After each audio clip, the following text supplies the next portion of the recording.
Olá irmão que acompanha o canal Templo São Paulo Leste para o estudo das Escrituras. Como sempre pergunto, tá tudo bom com você, com a sua família, com a sua unidade, seu trabalho e estudo? Espero que esteja realmente tudo ótimo. Vamos para o Vem Segue-me dessa semana, que é de Doutrina e Convênios, as sessões do 37 até a sessão 40, apenas 4 sessões, porém vamos ver que tem lições e mandamentos importantíssimos que serviram para os irmãos daquela época e, claro, serve também para nós hoje em dia. E na sessão 37, uma revelação dada a Joseph Smith e a Sidney Rigdon em dezembro de 1830. Eles estavam fazendo a tradução da Bíblia quando receberam a ordem do Senhor de interromperem, porque eles deveriam ir para Ohio. Vamos ler o versículo 2. E outra vez vos digo que não devereis ir até que tenhais pregado o meu evangelho naquela região e fortalecido a igreja onde quer que ela se encontre, e mais especialmente em Colesville, pois eis que eles oram a mim com muita fé. Olha que interessante, eles até grifei essa frase. Eles tinham que ir lá para Ohio, um estado americano, e mais especialmente para essa cidade Colesville. Mas olha só que interessante que o Senhor disse que lá as pessoas estavam orando a Ele com muita fé. E nós também estamos orando com muita fé. Então, como falamos, eles receberam o mandamento de irem lá, de se mudar para Ohio. E o que isso significa? Parece algo simples, mas não era. Uma mudança sempre vai exigir muito, mesmo que a pessoa se mude para casa ao lado, mas isso tudo muda muito na vida dela. Agora imagine para pessoas que tiveram que deixar o conforto de seu lar para se mudarem por uma distância de 400 quilômetros. Para se ter ideia disso, a distância entre as cidades São Paulo e Rio de Janeiro são 450 quilômetros. E naquela época não tinha os recursos de agora, como estradas pavimentadas, como a gente tem as rodovias, não tinha veículos automotores ainda como carros, caminhões, enfim, olha só o tamanho do sacrifício que os irmãos e as irmãs tiveram que fazer naquela época. Mas para, claro, o Senhor deixou o livre-arbítrio, ninguém foi forçado e todos iriam pela sua livre escolha. E claro, e como sempre, a obediência aos mandamentos traz as bênçãos e ao passo que a desobediência vai trazer as suas consequências. Mas o julgamento, claro, sempre é do Senhor. Então, olha só a diferença, né, que de as coisas naquela época para hoje em dia, que coisa, não? E claro, todos tinham que escolher por si mesmos. Mas as pessoas escolheram pela sua própria liberdade de escolha. Ninguém foi forçado, mais uma vez enfatizando. Não é a vontade do Pai Celestial que alguém faça algo forçado. A pessoa tem que fazer algo do coração. A sessão 38, que é uma revelação dada a Joseph Smith lá em Fayette, Nova York, que foi em 2 de janeiro de 1831. Naquela ocasião estava tendo uma conferência e essa sessão, olha só quanta coisa importante foi dita e foi falado. Vamos começar no versículo 1. Assim diz o Senhor vosso Deus, Jesus Cristo, o grande eu sou, o Alfa e o Ômega, e o princípio e o fim, aquele que olhou por sobre a vasta extensão da eternidade e todas as hostes seráficas dos céus, antes que o mundo fosse feito. Mais uma vez o Senhor está dando testemunho dele mesmo, está falando de si próprio, que ele é o primeiro, ele é o último, que ele é Jesus Cristo, o grande Salvador e Redentor da humanidade, que tudo foi organizado aqui na Terra antes do mundo existir, e vemos que, portanto, que as coisas do Senhor são eternas, são organizadas, não é uma coisa assim, está feito, né, sem mais nem menos. O Senhor fala, né, dá o testemunho dele mesmo, mas sempre glorificando ao Pai. Aí agora o versículo 4. Sou aquele que arrebatou a Sião de Enoque para meu próprio seio. E em verdade eu digo que todos os que creram em meu nome, pois eu sou Cristo, e em meu próprio nome, em virtude do sangue que derramei por eles, intercedi perante o Pai.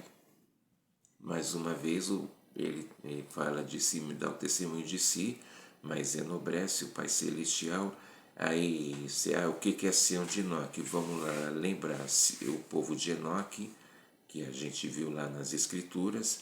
Enoque teve a sua cidade, e lá as pessoas eram tão justas e tão corretas que eles já não podiam mais permanecer aqui na terra. Então o Senhor levantou a cidade de Enoque, né, para que eles não ficassem mais aqui na terra. Tamanho era a sua retidão, sua obediência e observância aos mandamentos. O Senhor realmente, olha só, e nós estamos fazendo a nossa própria Sião aqui, em nosso lar, em nossa família,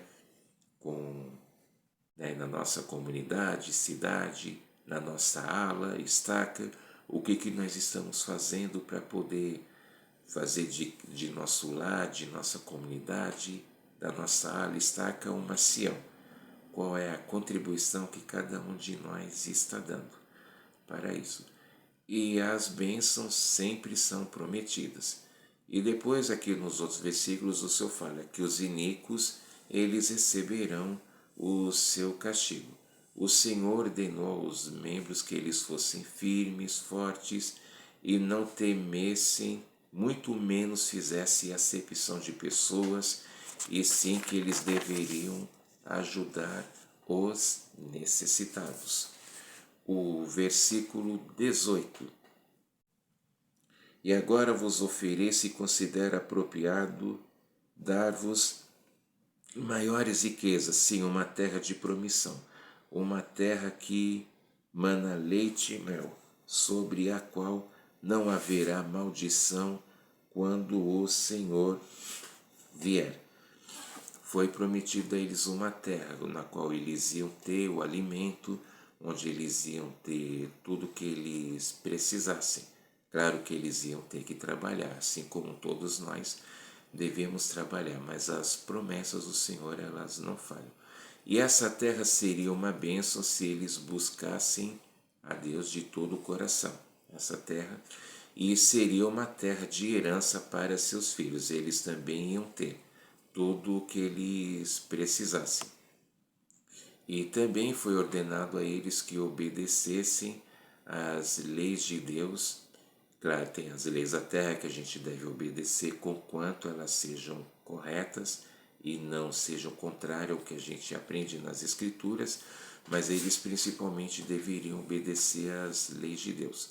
E eles deveriam ensinar uns aos outros. Essa sessão está falando bastante da unidade, da união, já falou aqui agora há pouco, de não fazer acepção de pessoas.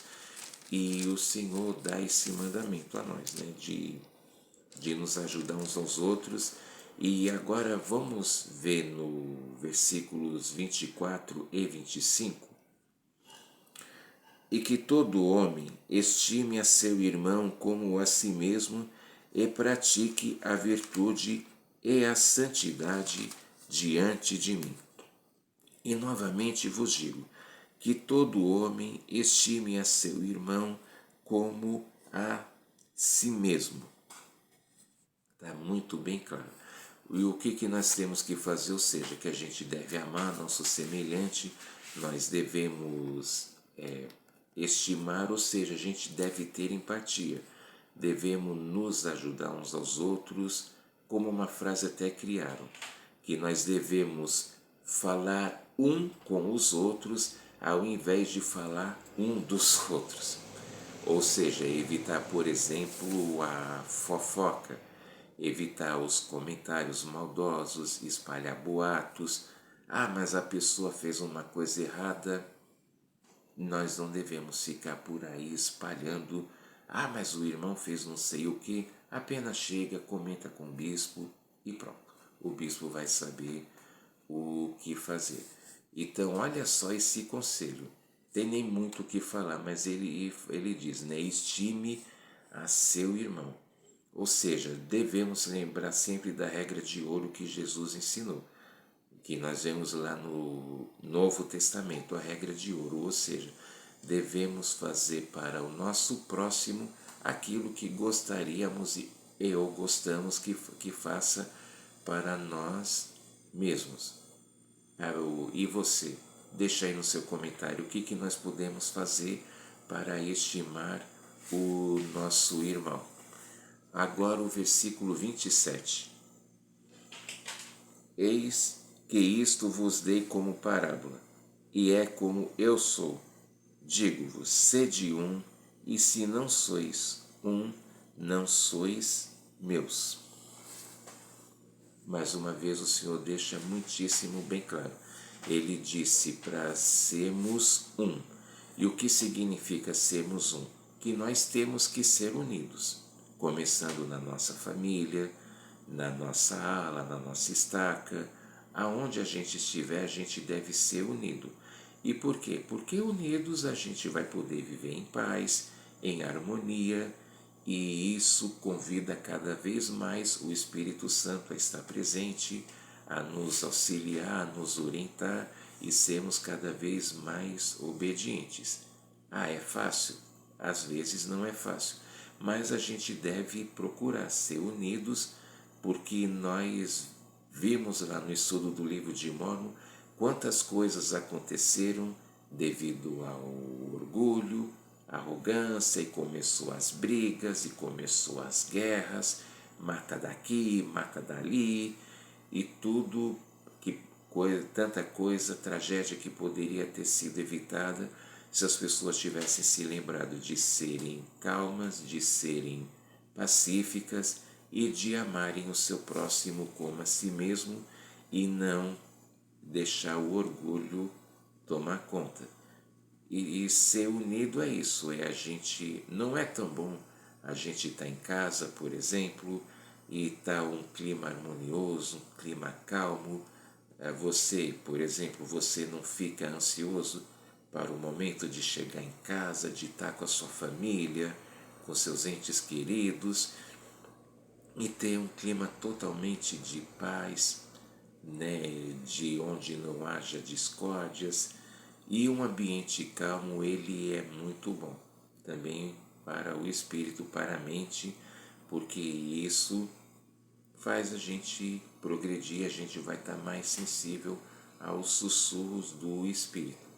Ser unidos é fundamental se a gente quer fazer a obra do Senhor, que Ele deixou bem claro aqui. Se não sois um, não sois meus. Ah, é claro, a gente tem as pessoas, tem opiniões diferentes, tem pontos de vista diferentes, maneiras diferentes de fazer as coisas. E o que nós podemos fazer? Cada um complementa o outro. Ou, por exemplo, um carro, cada peça tem a sua função, mas somente se todas as peças estiverem funcionando corretamente é que o carro vai poder funcionar também, seguir em frente. Agora, se uma peça estiver quebrada, com problema e tudo, aí já vai ficar mais complicado para o carro poder sair do lugar. Então esse é o pensamento que devemos ter. A gente deve ser unido para que assim todo possa funcionar da melhor forma, entendemos cada um a sua função, cada um contribui com a sua habilidade e assim vai ter uma família, uma ala, uma estaca melhor e assim por diante, tá bom? E no outro versículo teve profecias sobre guerras, quase 200 anos atrás, e quantas guerras não aconteceram nessa época. A gente ainda ouve falar de guerras. Eu, por exemplo, cresci vendo a guerra lá entre o Irã e o Iraque. Eu pensava na época, por que eles não conversam, não se entende? Uma guerra que durou 8 anos. E agora a gente vê aí essa questão, outros países, como a gente está vendo lá a Rússia com a Ucrânia e outros rumores de guerra, a gente sempre vai ouvir, a respeito de guerras, e o próprio Novo Testamento falou que nesses últimos dias ia haver guerras e rumores de guerras, e é o que está acontecendo. E o Senhor também ordenou que tivessem sabedoria, se preparassem e eles se mudassem para o raio, porque lá eles iam fazer a obra missionária, auxiliar os pobres e necessitados, e que a igreja fosse bem administrada. E, ou seja, já foi falado aqui, né, que eles tinham, então já foi falado sobre o sacrifício que muitas pessoas tiveram que fazer para se mudarem lá para o raio. E imagine, naquela época não existia praticamente nada do que existe agora, mas demonstrando obediência e fazendo sacrifício, as pessoas se mudaram. E um conselho também foi dado aqui no versículo 39, que ele fala: e se buscardes as riquezas que é da vontade do Pai vos dar, serei o mais rico de todos os povos, porque tereis as riquezas da eternidade. E é necessário que as riquezas da terra sejam minhas para dá-las. Mas precavei-vos contra o orgulho, para que não vos torneis como os nefitas de outrora. Que conselho, hein?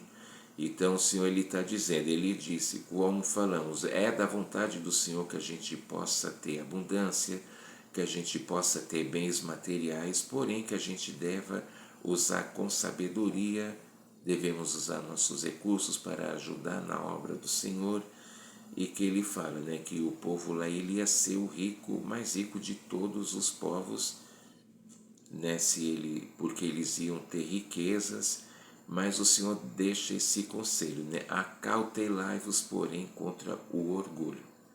E estudando o livro de Mórmon, a gente viu que o orgulho foi a destruição do povo nefita, como acabamos de falar, quando o povo estava em paz, quando eles tinham todas as coisas em comum, ou seja, que todo mundo tinha o suficiente para poder se manter, tudo funcionava de uma maneira pacífica, de uma maneira harmoniosa. Mas no momento que alguns começaram a se orgulhar, porque achavam que tinha roupa melhor, ou porque sabia mais de algum assunto, e não sei o que, foi indo até terem aquelas guerras e até acabar destruindo. Então, sempre, mais uma vez, devemos evitar e vencer o orgulho. O orgulho realmente é uma das armas preferidas do inimigo, e o orgulho não agrada ao Senhor. Mas a gente deve ter a humildade. Quanto mais a gente possui uma coisa, menos a gente deve achar que a gente é melhor do que alguém. Pelo contrário, porque eu mesmo já vi isso, já presenciei, de pessoa ser orgulhosa e tudo, até o dia que ela perdeu tudo e ela foi humilhada até o pó. E, claro, depois as críticas e os comentários e as zombarias foram imediatas e inevitáveis, porque o inimigo também dá as suas bofetadas. E, né, na pessoa que se permite cair nisso, então que possamos sempre nunca achar que somos melhores do que alguém, lembrar sempre que o julgamento é do Senhor. A gente, claro, não deve se julgar melhor e nem pior do que ninguém. A gente deve fazer um exame de si mesmo e ver o que nós estamos bem, o que nós podemos melhorar e o que temos que corrigir. Tá bom? E o Senhor também aconselha que advertissem as pessoas, mas com brandura e mansidão. Ou seja, quando a gente vai corrigir uma pessoa ou dar um alerta, uma advertência, nós temos que ter a certeza que estamos fazendo isso para o benefício da pessoa e não para que a gente humilhe ou deixe a pessoa lá embaixo. Pelo contrário, a gente deve fazer o bem, né, para podermos receber também o bem. E que eles deveriam sair do meio dos iníquos e serem limpos. Nós também temos que, o que é sair do meio dos iníquos? A gente deve evitar toda e qualquer situação que a gente vê que não está nos aproximando do Pai Celestial. E ser limpos é limpos de coração. Claro, também limpo fisicamente, mas principalmente nossa mente e nosso coração devem ser limpos perante o Senhor. A seção 39 é uma revelação dada a Joseph Smith para James Coville em 5 de janeiro de 1831. Nessa ocasião já tinha se passado 9 meses, não dizer, desde a organização da igreja. E o Senhor volta a falar de si e sua missão aqui na terra no começo da sessão. E quem recebe o seu evangelho, recebe a ele. E o seu evangelho é o que? É o arrependimento, o batismo e o Espírito Santo. E claro, tudo isso tem que ser feito com fé. E o Senhor falou diretamente a James Coville, citando as suas qualidades, que ele era um homem bom e tal, mas ele também foi advertido porque algumas vezes ele foi orgulhoso e deixou as coisas do mundo tomarem conta dele. Mas agora ia chegar o dia da sua libertação. Ele foi ordenado a se batizar e depois pregar o Evangelho. Vamos na seção 39 ler o versículo 13. Tu és chamado para trabalhar em minha vinha, e para edificar minha igreja, e para trazer Sião à luz, para que se regozije sobre os montes e floresça. O Senhor deu uma promessa maravilhosa. Ele disse, você está sendo chamado.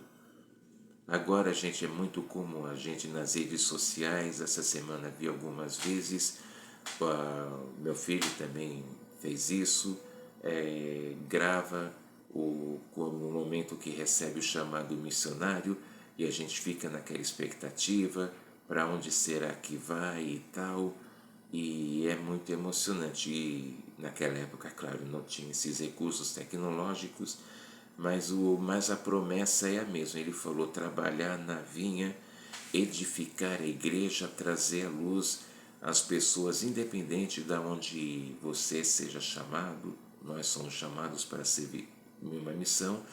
A gente leva à luz as pessoas, mas nós também temos a oportunidade aqui. Vamos aproveitar os recursos que a gente tem para poder pregar o Evangelho e poder, como o Senhor está falando aqui, né? Edificar a minha igreja, trazer Sião à luz, para que se regozije sobre os montes e floresça, ou seja, para ter as bênçãos de se fazer a obra missionária. E ele, James Coville, deveria ir para Ohio, e quando as pessoas lá aceitassem o Evangelho, elas iriam ser abençoadas. O versículo 19. Portanto, prossegue, clamando em alta voz, dizendo, o reino dos céus está próximo, clamando, Hosana, bendito seja o nome do Deus Altíssimo. Está falando mais uma vez, né, de levar o Evangelho. Quando vissem que as pessoas se arrependessem, elas deveriam receber as ordenanças do batismo e do Espírito Santo, ou seja, elas iam ser batizadas na água para depois receberem a confirmação. Então, temos que fazer a obra missionária realmente.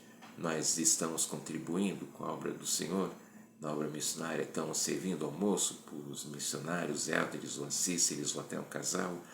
A gente acompanha pesquisadores lá na capela e a gente está aproveitando as nossas redes sociais para colocar escrituras, citações, as aulas, o que nós estamos fazendo para poder ajudar na obra do Senhor. E as promessas são eternas, não são só para essa vida, as promessas também, elas são eternas. E aí na sessão 40, que é uma revelação dada a Joseph Smith e Sidney Rigdon, em 6 de janeiro de 1831, aí a gente vai ver que James Coville ele era reto perante o Senhor, porém algo aconteceu. E vamos ver então no versículo 2. E ele recebeu a palavra com alegria, mas imediatamente Satanás o tentou, e o temor da perseguição e os cuidados do mundo fizeram-no rejeitar a palavra. Acontece com algumas pessoas. As pessoas recebem o Evangelho com grande alegria, as pessoas recebem com grande entusiasmo, algumas, porém, decidem não se batizar ou acabam se afastando. Por quê? Porque as pessoas ficam preocupadas com as coisas do mundo. E eu já vi muitas pessoas, mas as pessoas falam isso, as pessoas falam aquilo, as pessoas riem, as pessoas zombam, as pessoas não sei o que. E eu vou dizer uma coisa com todas as letras que eu já disse para algumas pessoas, e eu inclusive cheguei ao ponto de dizer para mim mesmo, que opinião dos outros só vai te afetar se você deixar. Eu tive uma época que eu me preocupava muito, o meu terror quando eu me batizei era que as pessoas me vissem de roupa social, principalmente de gravata, que eu costumava dizer que eu não ia usar gravata nem que eu ficasse milionário, que eu achava que gravata era coisa de velho, e na ocasião eu tinha 16 anos, a princípio eu ainda tinha medo, tinha temor, mas com o tempo foi passando, teve vez que eu estava indo à capela e alguns jovens na época no carro viram, começaram a rir, mas eu não me importei, eu continuei andando com aquele conselho lá de Nefe, não dei atenção, continuei indo para a capela e aquilo não me afetou. Por quê? Porque eu não deixei. Então é assim que nós devemos agir. Às vezes não é fácil, que as pessoas vão nos criticar, né? No trabalho é sempre comum, passo pela citação, tem um café aqui, ali, se você quiser. Aí eu explico, não, que eu não bebo café. Algumas pessoas, mas por quê? Aí eu aproveito para poder falar da igreja.